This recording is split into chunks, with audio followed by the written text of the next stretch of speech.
it.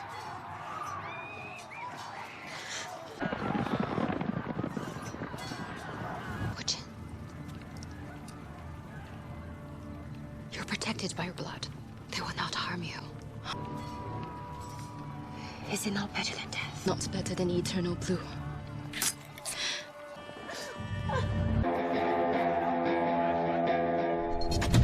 Oke, selamat datang kembali di channel Si Jona Visual. Balik lagi bersama gua Abdul. Di sini kita bakalan ngelanjutin alur film masih dengan serial Marco Polo yang telah memasuki season 2 episode ketiga. Tapi buat yang baru bergabung, saya sarankan agar menyimak dulu episode-episode sebelumnya agar lebih mengerti jalan cerita yang setelah ini akan saya bawakan.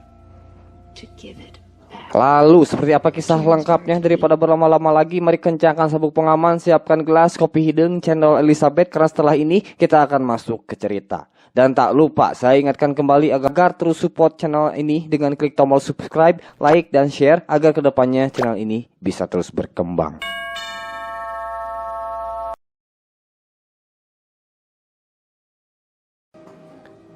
Di pembukaan episode ini, kita berfokus kepada Lotus bersama kelompok pemberontak yang terlihat sedang menyiapkan sesuatu. Sambil membawa semacam peledak yang disembunyikan di dalam kain, satu persatu dari mereka masuk ke dalam pasar tanpa menimbulkan kecurigaan dari tentara Mongol yang sedang berjaga. Dan benar saja, seketika ledakan pun menggoncang seisi kota yang terjadi di beberapa titik sekaligus.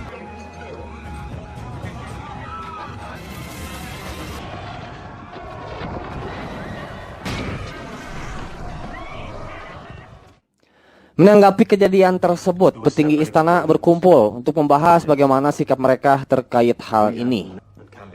Ahmad menyarankan kepada sang kaisar untuk tak segan-segan membabat habis para pemberontak di wilayah selatan dengan menerjunkan sebagian besar tentara Mongol. Di sisi lain, Jinghim dan Marco berpendapat sebaliknya, karena sebentar lagi sang kaisar membutuhkan pengawalan dari tentaranya sehubungan dengan rencana sang kaisar untuk pergi menuju wilayah Sanadu. Akan tetapi sang kaisar sendiri yang mempertegas bahwa kejadian ini tak bisa dibiarkan begitu saja dan harus mendapatkan ganjaran apabila mereka berani menentang seorang kaisar.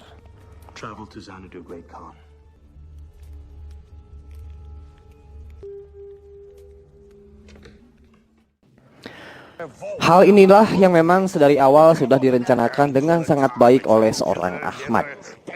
Keberangkatan sang kaisar menuju Sanadu otomatis akan meninggalkan kekosongan di dalam istana yang kemudian bisa dimanfaatkan untuk mengatur pemberontakan. Hal itu terungkap dikala Ahmad sendiri yang memberitahukan hal tersebut kepada seorang Meilin. Akan tetapi di balik itu, Marco Polo sedikitnya telah mencium kebusukan seorang Ahmad di saat ia mempertanyakan keputusan Ahmad yang telah menaruh Biamba menjadi prajurit rendahan.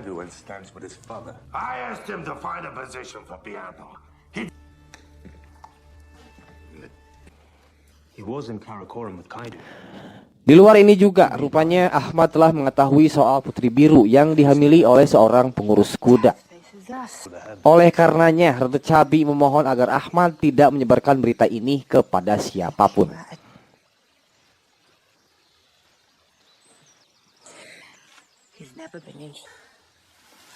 Nah, ngomong-ngomong soal Putri Biru, tentu kita tahu saat ini dirinya tengah mengandung seorang anak. Tapi bukan itu yang menjadi poin pentingnya, karena tiba-tiba Putri Biru dihampiri oleh seorang wanita yang latar belakangnya cukup misterius. Lantas siapakah sebenarnya wanita ini? Agar lebih mengerti, biar saya jelaskan dulu dari awal. Nah, jadi sebenarnya Putri Biru yang selama ini kita kenal bukanlah Putri Biru yang asli, melainkan seorang pelayan bernama Nergui. Wanita bernama Kokachin yang tiba-tiba datang inilah yang ternyata sebagai Putri Biru asli. Lantas kenapa kok bisa Nergui mengklaim bahwa dirinya adalah Putri Biru? Kejadiannya terjadi beberapa waktu silam pada saat pemukiman Putri Biru ditaklukkan oleh tentara Kublai Han. Di saat kejadian, Kokachin, Putri Biru yang asli, memilih untuk bunuh diri daripada harus menjadi tawanan. Nergui yang melihat itu seketika memakai pakaiannya Kokachin untuk memperlihatkan bahwa dirinya adalah Putri Biru. Berkat itu hingga saat ini status Putri Biru melekat dalam diri seorang Nergui.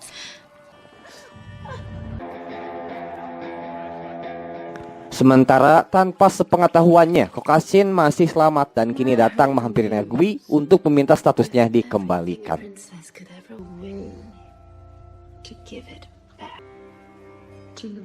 Di sisi lain, Marco yang masih penasaran terkait kecurigaannya terhadap Ahmad mencoba berbicara dengan Meilin untuk menguak informasi lebih jauh. Meilin yang merasa memiliki hutang budi membawa Marco ke dalam ruangan pribadinya Ahmad dan menunjukkan sebuah dinding yang bergambarkan tentang pengkhianatan Ahmad terhadap sang kaisar. Namun entah mengapa gambar yang tertera di dinding tersebut kini terlihat kosong dan Meilin tak bisa memberitahu informasi lebih kepada Marco.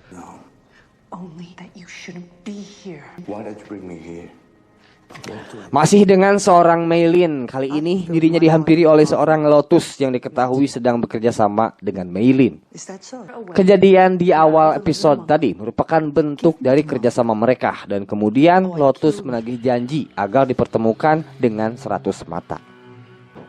Entah korelasinya apa, yang pasti Lotus sepertinya mengenal lebih jauh kepada sosok 100 mata. Namun ia memilih untuk diam dan hanya terpaku melihat aksi 100 mata.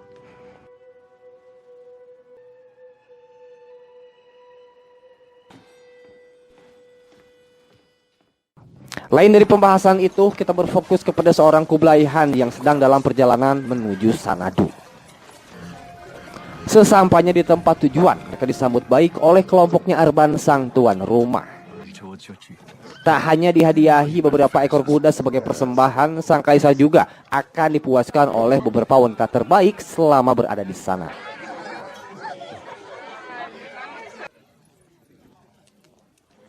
Selama itu pula, Ratu Cabi hanya memusatkan perhatiannya kepada Putri Biru atau sekarang kita panggil saja Nergui yang saat ini tengah dalam kondisi mengandung. Di situ Nergui berterus terang kepada Ratu Cabi soal latar belakang ia sebenarnya. Tapi sepertinya Ratu Cabi sendiri tak mengindahkan soal itu karena saat ini ia hanya mempedulikan anak yang tengah dikandung oleh Nergui.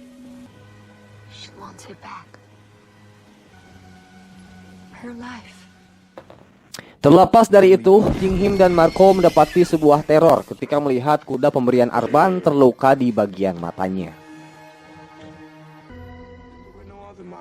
Meski begitu, Kaisar tak ingin ambil pusing dengan kecurigaan Jinghim yang berpendapat bahwa teror ini disebabkan oleh Kaido.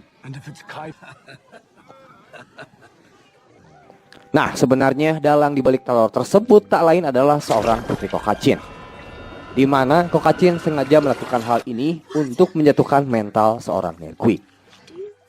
Jelas karena itu kondisi kesehatan Nergui menjadi menurun dan lebih parahnya ia sering berimajinasi dihantui oleh Kokachin.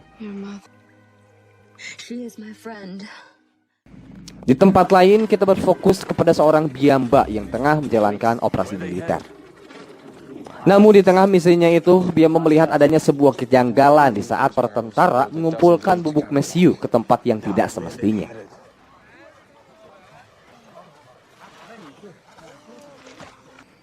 Karena hal ini tadi digubris oleh sang jenderal, akhirnya Byamba memutuskan untuk memberontak dan mencari tahu seorang diri apa yang sedang mereka rencanakan.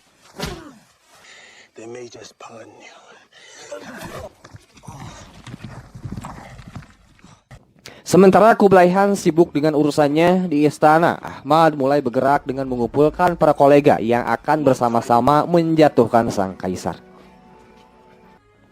Mulai dari Kaido termasuk keluarganya, terus ada Pangeran Nayan yang diharapkan dapat menambah kekuatan dari pasukan perang salib. Tapi nampaknya tak semudah itu. Hingga saat ini Nayan masih belum menentukan kepada siapa dirinya akan memberikan dukungan.